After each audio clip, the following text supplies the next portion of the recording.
Hello my all physics adviser family. I hope आप सब लोग अच्छे होंगे। तो हम हमारी इस लेक्चर सीरीज के अंदर हम डिस्कस कर रहे हैं इलेक्ट्रोमैग्नेटिक थ्योरी का बीएससी के लिए यूनिट फर्स्ट। तो बच्चों, आज का जो हमारा टॉपिक है इस लेक्चर का, इसको हम बड़े ही डिटेल में डिस्कस करने वाले हैं। तो डाइवर्जेंस इन कार्टेशियन कोऑर्डिनेट सिस्टम। तो कार्टेशियन कोऑर्डिनेट सिस्टम में हम डाइवर्जेंस कैसे निकालते हैं, किसी भी वेक्टर फिजिकल क्वांटिटी का डाइवर्जेंस कैसे निकालते हैं। तो जो कल का लेक्चर था हमारा, उसके अंदर हमने डिस्कस किया है इससे पहले वाले लेक्चर में कि डाइवर्जेंस होता क्या है, डाइवर्जेंस का फिजिकल मीनिंग क्या है, डाइवर्जेंस पॉजिटिव कब होता है, नेगेटिव कब होता है, डाइवर्जेंस जीरो कब होता है। तो उसके लिए आपको थोड़ा सा फिजिकल इंटरप्रिटेशन लेने के लिए, फिजिकल आइडिया लेने के लिए, फिजिकल मीनिंग, फिजिकल सिग्निफिकेंस को पता करने के लिए लास्ट वाला लेक्चर एक बार देखिए। उसके बाद इस लेक्चर पर आइए, तब आपको पता लगेगा थोड़ा सा कि डाइवर्जेंस क्या होता है। तो आज हम स्टार्ट करते हैं इस वीडियो लेक्चर में डाइवर्जेंस को, डाइवर्जेंस इन कार्टेशियन कोऑर्डिनेट सिस्टम। तो देखिए बच्चों, डाइवर्जेंस इन कार्टेशियन कोऑर्डिनेट सिस्टम हमारे पास क्या होता है, सुनो। कार्टेशियन कोऑर्डिनेट सिस्टम में हम तीन एक्सिस लेकर चलते हैं, X axis, Y axis and Z axis. तो एक्स वाई जेड एक्सिस जो हमारे पास होते हैं, ये कार्टेशियन कोऑर्डिनेट सिस्टम को रिप्रेजेंट करते हैं। तो इस कार्टेशियन कोऑर्डिनेट सिस्टम में डाइवर्जेंस निकालने के लिए सबसे पहले हम एक वॉल्यूम एलिमेंट कंसिडर करते हैं, डीवी। जैसा आपको डायग्राम के अंदर दिख रहा होगा, जैसा आपको पीछे व्हाइट बोर्ड पर दिख रहा है, तो उसके अंदर सबसे पहले हम एक वॉल्यूम एलिमेंट कंसिडर करते हैं जिसके डायमेंशंस यानी उसकी लेंथ, उसकी हाइट और उसकी विड्थ dx, dy और dz है। तो इस वॉल्यूम एलिमेंट के सेंटर पर एक पॉइंट P है, जिस पॉइंट के ऊपर क्या है, हमारा जो वेक्टर फील्ड है उस पॉइंट पर, हमारा जो वेक्टर फील्ड है उस पॉइंट पर वो कितना है, ए वेक्टर है। कितना है बच्चों, ए वेक्टर है। कितना वेक्टर है, ए वेक्टर है। तो चलिए अब हमारे इस डेरिवेशन को हम शुरू करते हैं। देखिए बच्चों, यहां पे first of all I will select red marker. देखिए, डाइवर्जेंस इन कार्टेशियन कोऑर्डिनेट सिस्टम, डाइवर्जेंस इन कार्टेशियन कोऑर्डिनेट सिस्टम। तो कार्टेशियन कोऑर्डिनेट सिस्टम में डाइवर्जेंस को कैलकुलेट करने के लिए सबसे पहले हम यहां पर एक वॉल्यूम एलिमेंट कंसिडर करते हैं, डीवी। ये जो आपको बॉक्स दिख रहा है पूरा, ये हमारे पास एक वॉल्यूम एलिमेंट है। मतलब अगर एक पूरे रूम का वॉल्यूम V है, तो उस रूम में से हमने एक ईंट को उठा लिया, एक ब्रिक्स को उठा लिया, जिसका वॉल्यूम कितना है, dV। तो ये कुछ सिमिलरली उसी तरीके से है। और यहां पर इसके डायमेंशन है dx, dy और dz। तो यहाँ पर इस वॉल्यूम एलिमेंट के जो डायमेंशन है, यानी इसकी लेंथ, इसकी हाइट और इसकी विड्थ कितनी है, dx, dy एंड dz। तो चलिए शुरू करते हैं। मैंने यहाँ पर टाइम बचाने के लिए पहले से ही थोड़ा सा लिख रखा है, तो जो आपको इजीली समझ में आ जाए। Let's consider an volume element dV with dimension dx, dy and dz and a point P, that is point P, and a point P is at its center that coordinate are x, y, z and a vector on a point P with components ax, with components ay and components az। तो यहां पर किस किस components है, ax, ay and az components. Clear है बच्चों। तो हमारे पास एक वॉल्यूम एलिमेंट है dv, जिसकी डायमेंशन से dx, dy और dz, मतलब उसकी लेंथ है dx, हाइट है dy और विड्थ है dz। इसके सेंटर पर एक पॉइंट P है जिसके कोऑर्डिनेट है x, y, z। तो मैं यहां पर इसको रिप्रेजेंट कर देता हूं, जिसके कोऑर्डिनेट है x, y, z। Clear, x, y, z। अब देखो यहां पर होता क्या है, इसके सेंटर पर ये जो पॉइंट P है, इस पॉइंट P पर एक वेक्टर है a vector, that is a vector, A vector. इस ए वेक्टर के जो कंपोनेंट्स है, एक्स डायरेक्शन के रेस्पेक्ट में तो है ax, y डायरेक्शन के रेस्पेक्ट में है ay और z डायरेक्शन के रेस्पेक्ट में क्या है, az। क्या है, az। अब देखो, अब अगर हम x डायरेक्शन में चेंज को निकालते हैं, सपोज ये सेंटर है, ये पॉइंट P क्या है, सेंटर है। डाइवर्जेंस का मतलब क्या होता है, चेंज, फ्लो। फ्लो को क्या बोलते हैं, डाइवर्जेंस से रिप्रेजेंट करते हैं, ग्रेडियंट। तो यहां पर हम कंसिडर करके चलते हैं कि पॉइंट P पर हमारा जो वेक्टर है, ए वेक्टर है, उसका x कंपोनेंट कितना है, ax है। x कंपोनेंट कितना है, ax है। तो P से जब आप राइट साइड में मूव करेंगे, किस सरफेस पर पहुंचेंगे हम, एल क्यू आर एम पर जाएंगे। तो देखो P सेंटर पर है, तो इधर जो हम जब भी ट्रेवल करेंगे, यहां से इधर ट्रेवल करेंगे, तो हम डिस्टेंस ट्रेवल करेंगे बच्चों dx बाई टू। कितना distance, dx by two distance travel करेंगे। तो कितना डिस्टेंस ट्रेवल करेंगे, dx बाई टू। और इसके इधर जब हम आएंगे तो माइनस dx बाई टू। तो अब P से लेके इस वाले सरफेस तक जाने के लिए, P से लेके इस वाले सरफेस तक जाने के लिए हमने कितना डिस्टेंस ट्रेवल किया, dx बाई टू। तो x डायरेक्शन में, अब देखो आगे,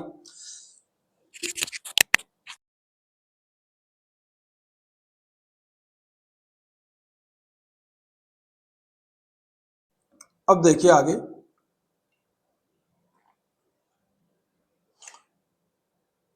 देखिए बच्चों, if the change in component ax in x direction is del ax over del x, then the total change in the ax for the distance dx by 2। अब देखो यहां पर होता क्या है, यहां पर ये जो डायग्राम है इसके अंदर समझिए।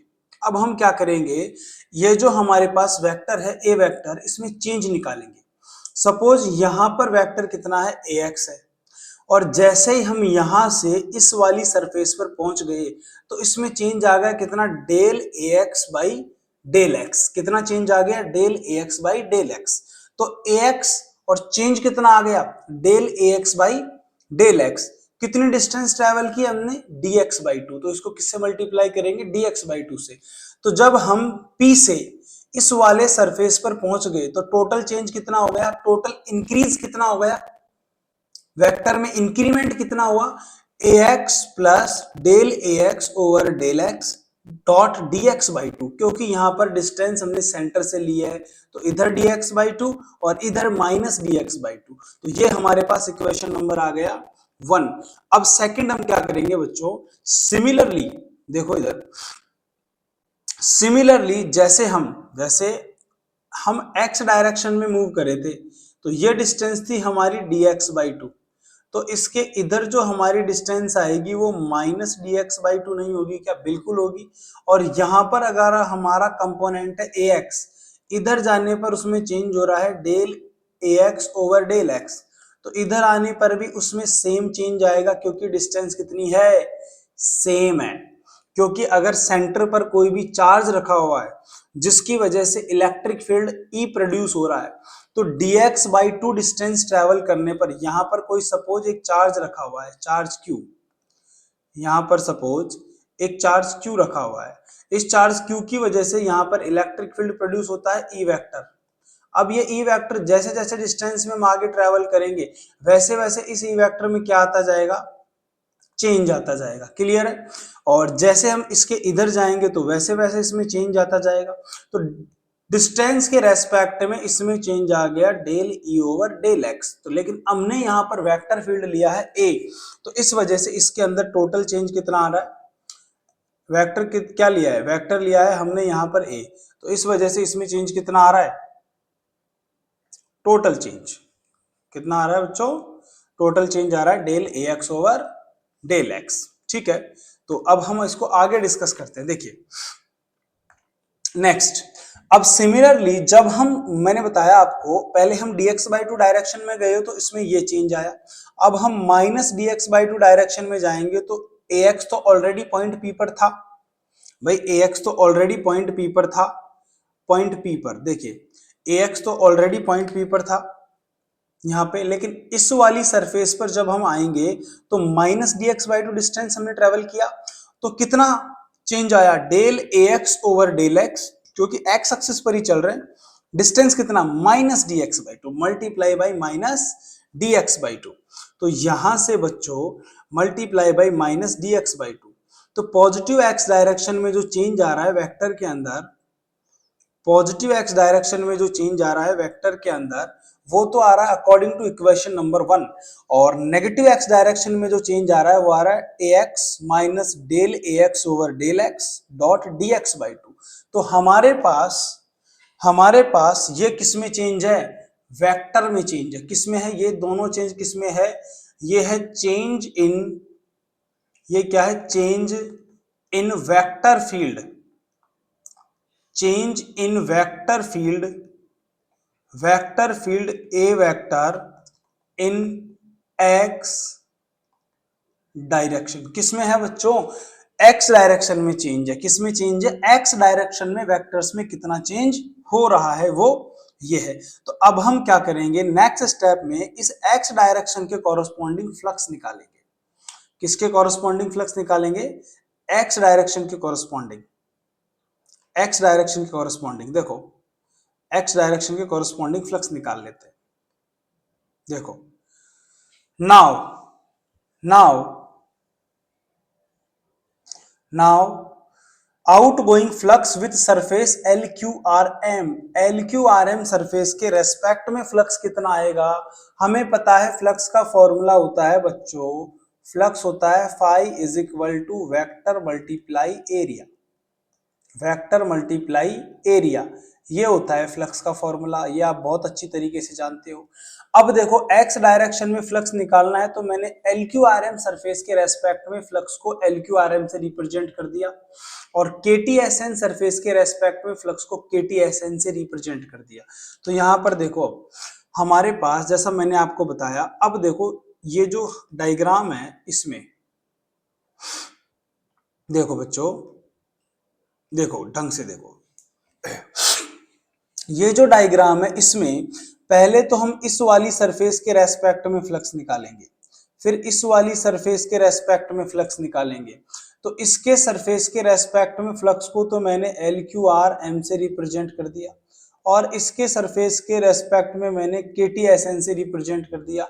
KTSN LQRM, ये हमने दो फ्लक्स रिप्रेजेंट कर दिए। तो LQRM फ्लक्स का जो फॉर्मूला होगा हमारे पास, ये जो सरफेस दिख रहा है आपको, इसका टोटल एरिया, इसका टोटल एरिया देखो, इसका यहां से ये विड्थ है DZ और ये वाली हाइट है इसकी DY। अगर ये DY है तो बच्चों ये भी तो DY होगा, ये DZ है तो बच्चों ये भी तो DZ होगा। अब इसका अगर हम एरिया निकालेंगे तो DY और DZ को क्या कर देंगे? मल्टीप्लाई कर देंगे। तो सिमिलरली इसका भी एरिया सेम आएगा, इसका भी एरिया सेम आएगा। और यहां से यहां तक जाने में वेक्टर में कितना चेंज हो रहा है इक्वेशन 1 के अकॉर्डिंग हमने निकाल लिया। तो अब देखो, अब हम फ्लक्स निकालते हैं यहाँ पे। अब ये देखो हमने एक्स डायरेक्शन के रेस्पेक्ट में चेंज निकाल लिया, वो तो ये रहा, और आधा जो -dx/2 के रेस्पेक्ट में है वो ये रहा। अब देखो, अब निकालते हैं फ्लक्स, फ्लक्स निकालते हैं। चलो अब देखो फ्लक्स निकाला मैंने। नाउ देखो मैंने लिख रखा है बाद में इसको। Now outgoing flux with surface LQRM, तो देखो फ्लक्स जो होता है हमारे पास vector field multiply area, vector में चेंज कितना था LQRM सरफेस पर जाने पर? इक्वेशन 1 के अकॉर्डिंग था AX plus del AX over del X dx/2 multiply area, area कितना है DY DZ। ये तो आ गया हमारे पास बच्चों किसके रेस्पेक्ट में? LQRM सरफेस के रेस्पेक्ट में। किसके रेस्पेक्ट में आया ये? LQRM सरफेस के रेस्पेक्ट में। अब देखो एंड फ्लक्स थ्रू KTSN, और KTSN के रेस्पेक्ट में वही area, vector multiply area, vector कितना था AX minus del AX over del X dot dx/2। जैसा मैंने आपको बताया कि ओवरऑल डिस्टेंस है x डायरेक्शन के कॉरस्पॉन्डिंग dx, सेंटर पॉइंट है P, तो इधर वाला dx/2, इधर वाला -dx/2, तो -dx/2 के रेस्पेक्ट में एरिया तो dy dz सेम आएगा KTSN सरफेस का। और इसके अलावा -dx/2 पर जब हम मूव करेंगे तो वेक्टर के अंदर इतना चेंज आएगा उस वेक्टर फील्ड में। अब भाई एक्स डायरेक्शन के कॉरस्पॉन्डिंग टोटल फ्लक्स कितना हो जाएगा वो निकालेंगे। अब देखो, अब आती है कहानी, अब शुरू करते हैं कहानी को। तो देखो बच्चों, now now total flux, total flux along x direction, x direction, x direction के अलोंग टोटल फ्लक्स कितना आएगा? देखो हम टोटल फ्लक्स निकालेंगे तो एल क्यू आर एम में से के टी एस एन को माइनस कर दो, तो एल क्यू आर एम हमारा है del A X plus del A X over del X dot D X by two minus A X, वहां पे प्लस, इसको प्लस कर देता हूं मैं, क्यों? क्योंकि हमने यहां पर अगर ब्रैकेट लगाएंगे तो ये माइनस आएगा और ब्रैकेट नहीं लगाएंगे तो ये हमारा प्लस आएगा। तो मैं आपको इजीली समझाने के लिए लगा ही देता हूं, नहीं तो आप ये सोचोगे सर ने बाय मिस्टेक प्लस लगा दिया और आपका पूरा कंसेप्ट बिगड़ जाएगा। तो ये तो हमारा एल क्यू आर एन है और एल क्यू आर एम, और ये हमारा के टी एस एन है, तो minus del A X over del X dot D X by two, ये रहा।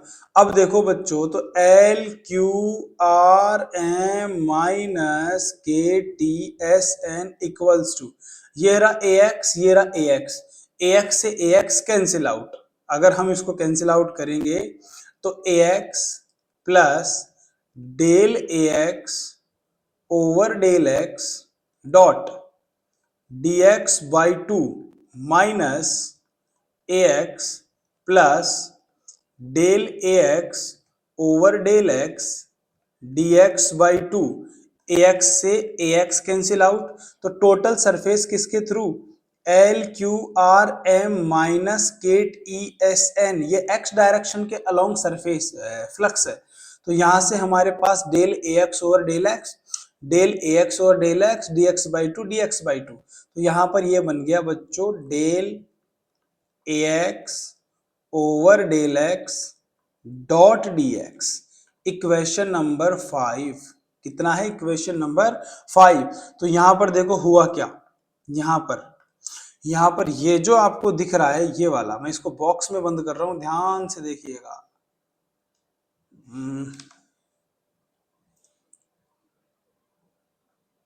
ये जो आपको दिख रहा है, एक मिनट, इसको थोड़ा सा, ये जो आपको दिख रहा है ये वाला, ये हमारे पास क्या है बच्चों, तो दिस इक्वेशन रिप्रेजेंट, ये हमारे पास क्या है, टोटल फ्लक्स। क्या आ गया यहाँ पे, this is net flux along x direction. किस डायरेक्शन के अलोंग नेट फ्लक्स है? ये एक्स डायरेक्शन के अलोंग है। तो सिमिलरली करके किसके अलोंग निकालेंगे, similarly net flux along y and z direction, y और z डायरेक्शन के अलोंग नेट फ्लक्स क्या होगा भाई, सिमिलरली करके निकाल लो। तो अब देखो डायग्राम में आते हैं, देखो डायग्राम में आते हैं बच्चों, देखो डायग्राम में आते हैं, हमारे पास डायग्राम कहाँ गया, ये डायग्राम ये रहा, ठीक है। देखो यहां पर x डायरेक्शन के अलोंग तो निकाल लिया, एल क्यू आर एम में से के टी एस एन को माइनस कर दिया। अब y डायरेक्शन के अलोंग निकालेंगे तो इसमें से पॉजिटिव, इसमें से इसको माइनस कर देंगे, ठीक है, यानी ऊपर वाली सरफेस में से, किस में से, एस आर एम एन में से किसको माइनस करेंगे, टी क्यू एल के, किसमें से, एस आर एन एम में से किसको, टी क्यू एल के को माइनस करेंगे। सिमिलरली जेड के अलोंग निकालेंगे तो वो भी कुछ ऐसा ही आएगा। तो मैंने आप लोगों को एक्स डायरेक्शन के अलोंग फ्लक्स निकाल दिया है, नेट फ्लक्स, और वाई और जेड के अलोंग आपको कैलकुलेशन करने की नीड नहीं है, इसको हम सिमिलरली करके निकाल सकते हैं। तो वाई डायरेक्शन और जेड डायरेक्शन के अलोंग जो फ्लक्स आएगा वो बच्चों सिमिलरली करके हम लिख सकते हैं।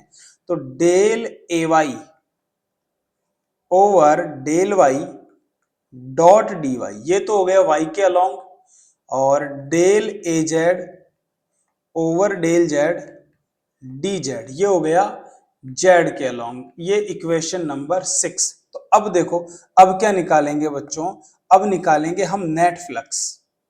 क्या निकालेंगे? Net flux. तो देखो यहां से नेट फ्लक्स निकाल लेते हैं। तो देखो now now net flux, now net flux, now net flux along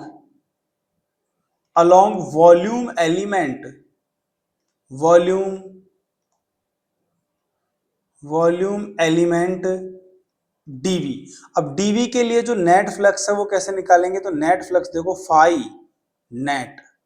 अब देखो भाई, एक्स डायरेक्शन के अलोंग फ्लक्स, इसको ऐड कर देंगे किससे? वाई डायरेक्शन के अलोंग फ्लक्स से और जेड डायरेक्शन के अलोंग फ्लक्स से। तो हमारे पास बच्चों अब देखो होगा क्या, अब देखो अब होगा धमाका। कैसे? ये रहा हमारा एक्स डायरेक्शन के अलोंग फ्लक्स। किसके अलोंग है ये? एक्स डायरेक्शन के। ये रहा हमारा वाई डायरेक्शन के अलोंग और ये रहा हमारा जेड डायरेक्शन के अलोंग। तो अब हम इन फ्लक्स को क्या कर देंगे? ऐड कर देते हैं। क्या करते हैं बच्चों? चलो इन फ्लक्स को हम एक बार ऐड कर देते हैं। तो चलिए एक बार हम इनको ऐड करते हैं। देखो यहां से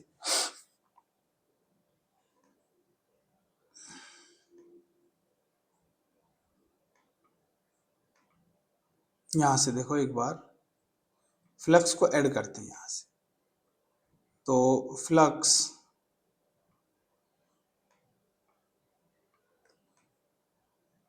एक मिनट, ये हमारे पास L Q R M D Y D Z D Y D Z D Y D Z. तो फाइनली यहाँ पर हम एक बार यहाँ पर डी एक्स डी वाई और डी जेड रीराइट करना मिस हो गया। तो यहाँ पर डी एक्स डी वाई, एक मिनट बच्चों, डी वाई डी जेड लिखना हम भूल गए थे, तो इसको बाद में लिख देते हैं डी वाई डी जेड।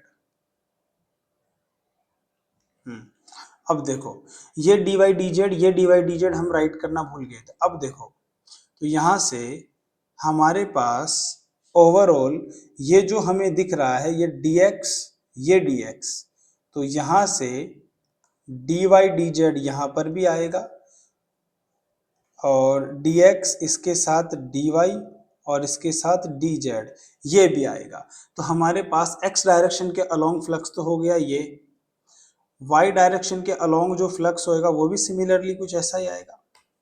तो y डायरेक्शन के अलोंग हो गया dy dx dz, dz dx dy, ये तीनों में आएगा। तो इस तरीके से हम यहाँ पर देखो ये क्या हो गया टोटल। अब देखो ये इस फ्लक्स को अगर हम यहाँ पर लिखते हैं, उस माइनस किया था हमने तब हम dx dy लगाना भूल गए थे, तो उसको मैंने अभी लिखा है, कोई भी नई टर्म ऐड नहीं की है।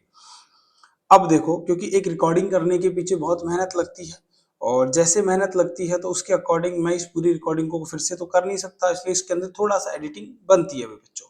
अब देखो अब हमें एक्स डायरेक्शन के अलोंग, वाई डायरेक्शन के अलोंग और जेड डायरेक्शन के अलोंग फ्लक्स निकालना है। तो देखो अब देखो तो फाई नेट आ गया हमारे पास, इंटीग्रेशन क्लोज सरफेस किसके रेस्पेक्ट में इंटीग्रेशन करेंगे? एस के रेस्पेक्ट में इंटीग्रेशन करेंगे। तो हमारे पास A vector dot area vector D है। अब देखो फ्लक्स, एक मिनट इसको लिखता हूं मैं। तो नेट फ्लक्स हमारे पास आ गया फाई नेट, फाई नेट से रिप्रेजेंट कर देते हैं इसको।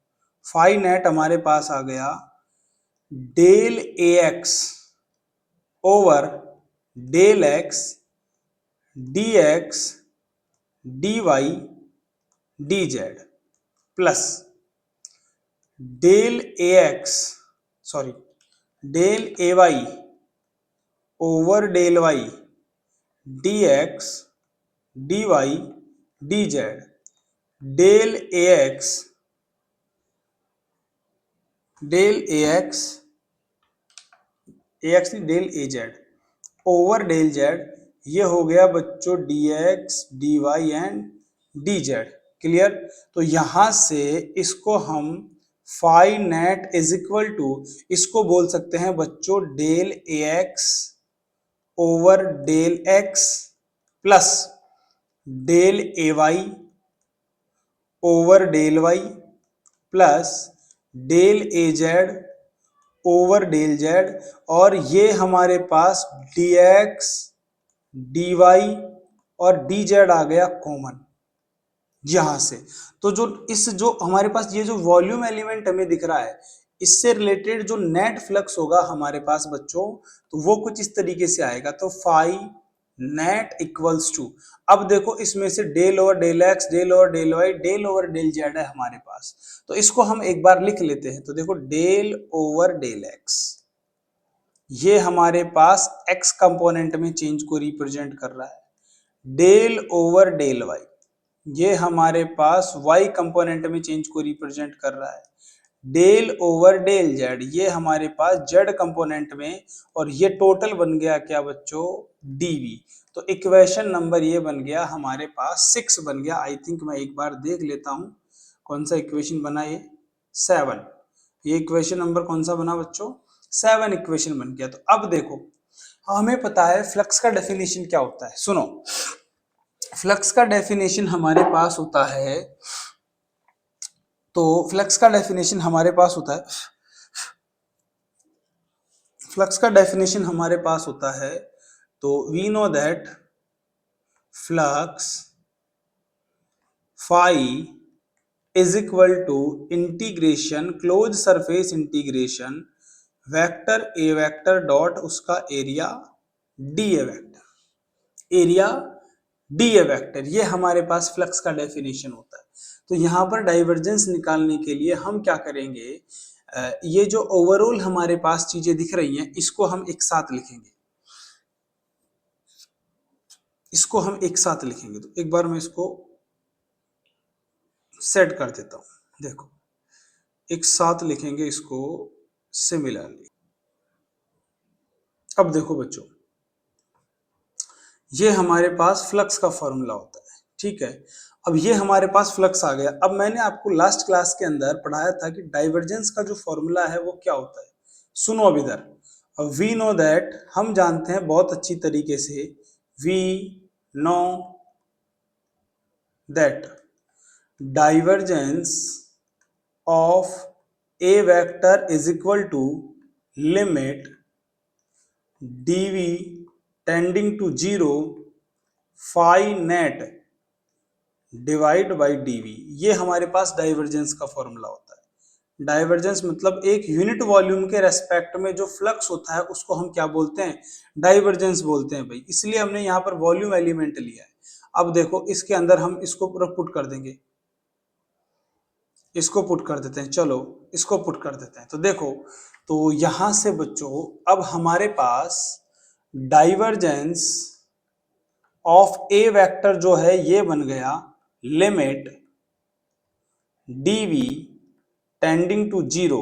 अब देखो फ्लक्स कितना है, फ्लक्स अगर हम यहां से निकाले तो फ्लक्स, अब मैंने आप लोगों को 1/dv लिख देते हैं इसको तो बाहर, और फ्लक्स को हम निकालें तो del over del X, X component के रेस्पेक्ट में, del A Y over del Y, Y component के रेस्पेक्ट में, del Z over del Z, sorry del A Z over del Z, Z component के respect में multiply DV, किससे multiply कर देंगे इसको बच्चों, डीवी से मल्टीप्लाई कर देंगे। तो यहां पर अगर हम इसको लिखना चाहें तो इस तरीके से लिख सकते हैं, इस डीवी से ये डीवी कैंसिल आउट हो गया, तो यहां से divergence of a vector is equal to, इसको dv से dv को कैंसिल आउट कर दिया। अगर dv से dv को हमने कैंसिल आउट कर दिया, ये dv से ये dv कैंसिल आउट हो गया, तो लिमिट लगाने का कोई फायदा नहीं है, क्योंकि लिमिट लगाने के हमारे पास कोई वेरिएबल बचा ही नहीं है जिसमें लिमिट लगाएंगे।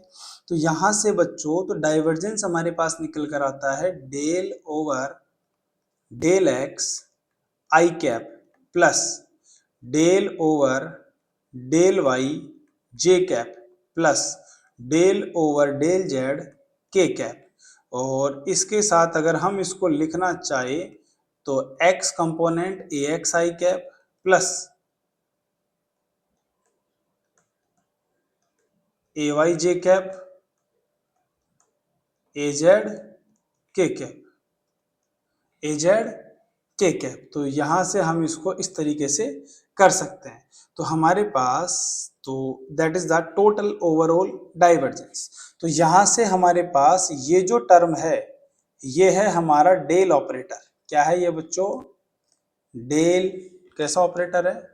Del operator. Del operator. Del operator क्या है ये? डेल ऑपरेटर है। तो फाइनली हम इसको लिख सकते हैं और ये जो हमारे पास है ये हमारा ए वेक्टर है। तो फाइनली बच्चों हमारे पास जो डाइवर्जेंस बनता है, divergence of a vector is equal to del vector dot a vector. ये है डाइवर्जेंस। तो ये हमने निकाल लिया डाइवर्जेंस किसमें? कार्टेशियन कोऑर्डिनेट्स में। किसमें निकाला बच्चों? कार्टेशियन कोऑर्डिनेट सिस्टम में डाइवर्जेंस निकाला है। कार्टेशियन कोऑर्डिनेट सिस्टम में। मैं इसको अंडरलाइन करके बंद कर देता हूं। कार्टेशियन कोऑर्डिनेट सिस्टम में डाइवर्जेंस। ठीक है बच्चों। तो ये हमारा इक्वेशन नंबर 8। ये क्या है? This is divergence of vector. This is divergence of vector field a vector in Cartesian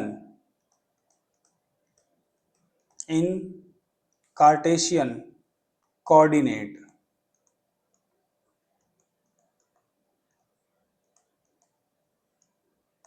in Cartesian coordinate.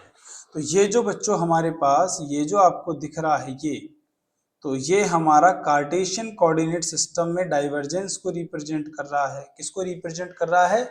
Divergence को रिप्रेजेंट कर रहा है। किसमें? कार्टेशियन कोऑर्डिनेट सिस्टम में। तो यहां पर अगर हम किसी वेक्टर का डेल ऑपरेटर के साथ क्या कर दें? किसी वेक्टर का डेल ऑपरेटर के साथ क्या कर दें? डॉट प्रोडक्ट कर दें तो उसका डाइवर्जेंस हमें पता लग जाएगा। उसका डाइवर्जेंस बच्चों हम अच्छे से निकाल सकते हैं। इसके अंदर हमें कोई भी प्रॉब्लम नहीं आएगी। तो आज के लेक्चर के अंदर हमने सीखा डाइवर्जेंस निकालना। क्या निकालना? डाइवर्जेंस निकालना। क्लियर? तो आज के लेक्चर का जो हमारा टॉपिक है ये कंप्लीट हो चुका है। तो अब हम इसको एक एग्जाम्पल से डिस्कस करते हैं और इस टॉपिक को कंप्लीट करते हैं। तो चलिए एग्जाम्पल ले लेते हैं एक। देखिए बच्चों, अब हम डाइवर्जेंस को एक एग्जाम्पल से समझते हैं। मैंने क्वेश्चन को राइट कर लिया है, यहाँ पे लिख लिया है। देखो क्वेश्चन है हमारा, find the divergence of E vector. Find the divergence of E vector. Find the divergence of E vector x is equal to, sorry एक मिनट, ये कर्सर कहाँ चला गया? अब ठीक है। Find the divergence of E vector is equal to X Z cube Y cap minus 2x square Y Z J cap plus 2y Z to power 4 K cap eight point 123। तो आपको divergence find out करना है। किसका divergence find out करना? देखो हमें यहाँ पर गिवन डेटा क्या क्या है, गिवन क्या क्या है। देखो गिवन है हमें E vector is equal to, हमें गिवन है ई वेक्टर का वैल्यू गिवन है, और इसके अलावा हमें निकालना क्या है? यहाँ पे डाइवर्जेंस निकालना है। तो देखो डाइवर्जेंस निकालना है बच्चों। तो एक बार इसकी थोड़ी सेटिंग सही कर लेता हूं मैं। कर्सर दिख नहीं रहा, इस वजह से लाइन थोड़ी तिरछी जा रही है। एक मिनट। देखो यहाँ पर हमें डाइवर्जेंस निकालना है। तो देखो वी नो दैट, आप जानते हो बच्चों डाइवर्जेंस निकालने का जो फॉर्मूला होता है, अभी अभी मैंने आपको बताया था। डाइवर्जेंस ऑफ ई वेक्टर अगर हमें निकालना है तो इसका डेल ऑपरेटर के साथ डॉट प्रोडक्ट करना पड़ेगा। किसके साथ? डेल ऑपरेटर के साथ डॉट प्रोडक्ट करना पड़ेगा। तो देखो कर देते हैं यहां से, divergence E vector is equal to, del operator के साथ करेंगे तो डेल ओवर डेल एक्स, यहां से करेंगे एक्स जेड क्यूब,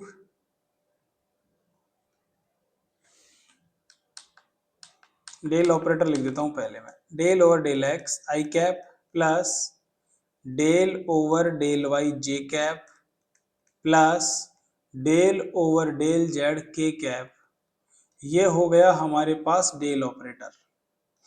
अब इसका करेंगे हम यहां से X Z cube I cap minus 2x square Y Z J cap plus 2y Z to power 4 K cap. इसके साथ क्या करेंगे, इसका डॉट प्रोडक्ट करेंगे। तो देखो बच्चों, मैं एक बार आपको डॉट प्रोडक्ट यानी इसका डाइवर्जेंस निकाल के बताते हूँ। देखो इसका डाइवर्जेंस आपको निकाल के बता देता हूँ। देखो अब इसको सॉल्व देखो कैसे करना है। देखो अब देखो पहले के साथ मल्टीप्लाई होगा तो आई कैप डॉट आई कैप कितना होता है 1। अब पहले का दूसरे के साथ मल्टीप्लाई होगा तो आई कैप डॉट जे कैप 0। पहले का तीसरे के साथ होगा तो आई कैप डॉट के कैप 0। तो आई कैप का आई कैप के साथ डॉट प्रोडक्ट 1 होता है, जे कैप का जे कैप के साथ 1 होता है, के कैप का के कैप के साथ होता है। बाकी का अगर किसी भी एक दूसरे के साथ अगर आप डॉट प्रोडक्ट कर देते हैं तो वो 0 आता है। इसलिए आई कैप को आई कैप से ही मल्टीप्लाई करेंगे। तो इसको हम यहां से लिख सकते हैं बच्चों डेल ओवर, तो मैं फाइनल कर देता हूं इसका डिफरेंशिएशन करके। देखो फाइनल डिफरेंशिएशन करते हैं इसका। देखिए एक बार इसे यहां से फाइनल डिफरेंशिएशन कर देते हैं। तो देखो del over del X X Z cube, तो भाई यहाँ पे पार्शियल डिफरेंशिएशन हो रहा है तो जेड क्यूब तो आ गया बाहर, आई कैप डॉट आई कैप हो गया 1 और x के रेस्पेक्ट में इस x का भी कितना हो गया 1 हो गया। तो बचा क्या, जेड क्यूब बचा। अब दूसरा करते हैं यहां से, y के रेस्पेक्ट में हो रहा है तो एक तो 2x और z को बाहर ले लो तो यहां से 2x स्क्वायर और z आ गया बाहर, y के रेस्पेक्ट में हो रहा है तो प्लस लग रहा है तो आगे प्लस आ जाएगा। यहाँ पर प्लस, यहाँ पर माइनस था तो माइनस लगा दिया, अब ये प्लस है आगे तो प्लस आ गया। जे कैप डॉट जे कैप 1 होता है। अब जेड के रेस्पेक्ट में सिर्फ जेड का करेंगे तो देखो 2 और y तो आ गया बाहर जेड के रेस्पेक्ट में, और जेड का अगर हम करेंगे तो ये हो गया 2z की पावर 4 है तो यहाँ पर हो गया 4z क्यूब। क्लियर, कैसे हुआ, because x to power n का डिफरेंशिएशन होता है n x to power n minus 1 d by D X. अगर हम करते हैं तो ये फॉर्मूला लगाया, ठीक है। तो यहां से n x to power n minus 1 ये फॉर्मूला अप्लाई हुआ है यहाँ पे बच्चों। इस फॉर्मूले को आप याद कर सकते हो। तो अब यहाँ पे देखो पूछा क्या है क्वेश्चन ने, डाइवर्जेंस निकाल के बताओ आप किस पॉइंट पर 1,2,3 पर। तो यहाँ पे रख दिया हमने जेड का क्यूब, तो यहाँ पर तो आ गया बच्चों 3 का क्यूब माइनस 2, एक्स का वैल्यू है 1 का स्क्वायर, जेड का है 3 प्लस 2 मल्टीप्लाई 2 डॉट 4 3 का क्यूब। तो यहाँ से हमारे पास अगर हम इसको सॉल्व करने के लिए बैठ जाएं तो यहाँ से ये बनता है 3 का क्यूब, 3 मल्टीप्लाई 3, अगर हम इसको लिखते हैं तो 9 9 3 जा 27 माइनस ये हो गया 1, ये 3 मल्टीप्लाई 1 3, ये हो गया 6 प्लस ये हो गया 2 मल्टीप्लाई 2 4 और 4 मल्टीप्लाई 4 यानी ये हो गया 27। तो देखो 4 मल्टीप्लाई ये 4 16 और 16 मल्टीप्लाई 27 तो ये हो गया आपका 432।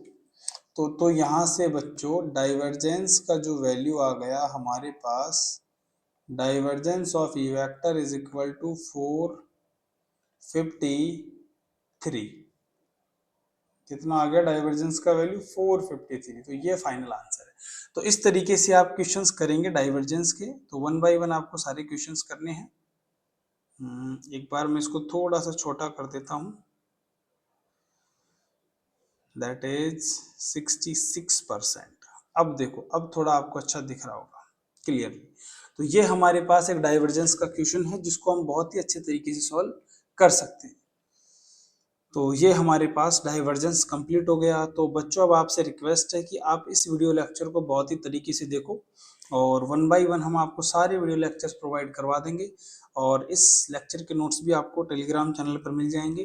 तो जिन भी स्टूडेंट्स को नीड है प्लीज़ वो इसको ज्वाइन करो और चैप्टर को यानी लेक्चर को आगे बढ़ाओ, जिससे मुझे भी मोटिवेशन मिले कि सभी स्टूडेंट्स तक इन्फॉर्मेशन पहुँच पाए।